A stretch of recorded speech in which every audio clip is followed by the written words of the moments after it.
Assalamualaikum warahmatullahi wabarakatuh. Perkenalkan, kami dari kelompok 5 Indralaya yang beranggotakan saya Widayanti, selanjutnya teman saya Alia Okta Cahyarum, dan saya Nyayu Anissa Gustanti. Tujuan pembelajaran mampu menguasai fondasi saintifik pada materi fotosintesis. Prosedur kerja: 1. Bacalah dan pahami materi tentang fotosintesis. 2. Buatlah video singkat mengenai materi tersebut. 3. Gabungkan video singkat tadi menjadi video pembelajaran yang lengkap. 4. Editlah video semenarik mungkin. Teori singkat. Fotosintesis itu adalah suatu proses pembuatan atau pembentukan makanan yang dilakukan oleh tumbuhan, terutama tumbuhan yang mengandung zat hijau daun yaitu klorofil dengan bantuan energi cahaya matahari. Proses fotosintesis pada umumnya terjadi ketika klorofil di daun menangkap cahaya matahari dan menggunakannya untuk mengubah air dan karbon dioksida menjadi gula dan oksigen. Selanjutnya glukosa akan disusun menjadi zat pati atau amilum melalui reaksi polimerisasi. Zat pati kemudian akan disimpan dalam akar tumbuhan. Untuk lebih memahami bagaimana proses fotosintesis terjadi pada tumbuhan, mari simak pemaparan berikut ini. Fotosintesis adalah reaksi penyusunan senyawa-senyawa sederhana menjadi senyawa kompleks organik dengan menggunakan energi dari cahaya. Senyawa sederhana yang dibutuhkan berupa zat anorganik yaitu karbon dioksida, air, dan garam-garam mineral yang terlarut.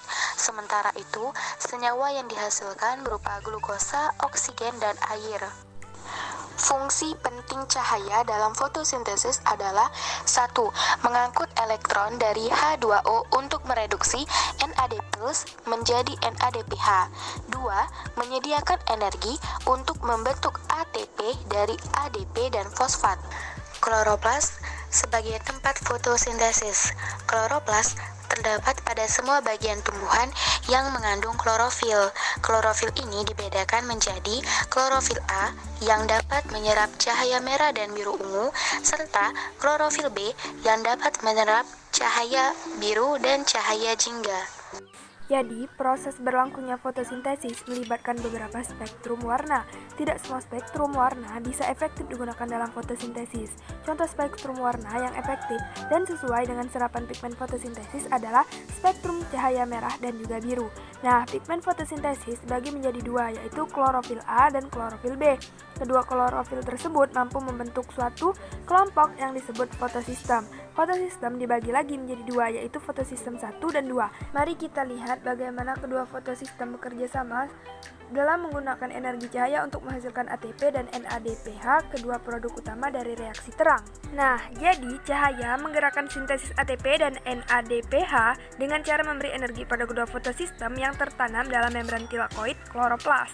Kunci transformasi energi ini adalah aliran-aliran elektron melalui fotosistem dan komponen molekul lain yang tertanam dalam membran tilakoid disebut dengan aliran elektron linear yang terjadi selama reaksi terang fotosintesis. Berikut adalah langkah-langkahnya. Pertama, fotosistem 2 akan menangkap foton. Hal itu mengakibatkan elektron di dalamnya tereksitasi.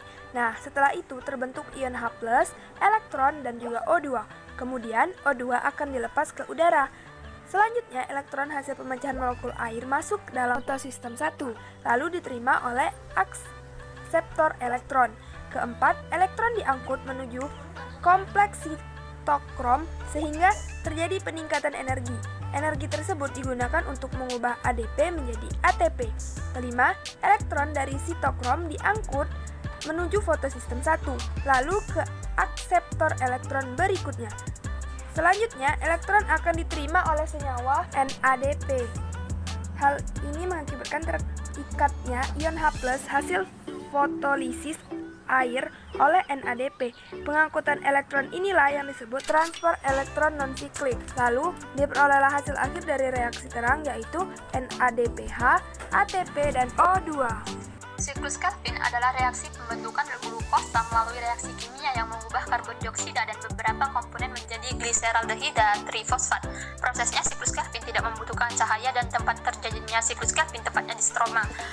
Adapun tahapan siklus Calvin ada 3. Yang pertama, fiksasi karbon, di mana karbon dioksida diikatkan ke RUBP atau ribulosa bifosfat dengan bantuan enzim Rubisco. Proses ini akan menghasilkan 6 molekul karbon yang sifatnya tidak stabil sehingga akan pecah menjadi 6 molekul trifosfogliserat yang memiliki 3 atom karbon.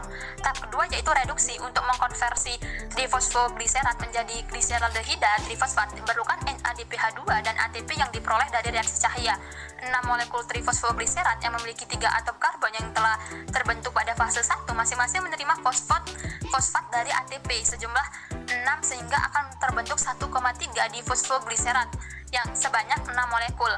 Tahap terakhir yaitu regenerasi. Dari 6 molekul gliseraldehid trifosfat atau PGAL diambil 5 molekul untuk regenerasi ribulosa 1,5 bifosfat atau RUBP yang dapat membentuk 3 molekul RUBP dengan donor fosfat dari 3 ATP untuk fiksasi karbon dioksida dan 1 molekul.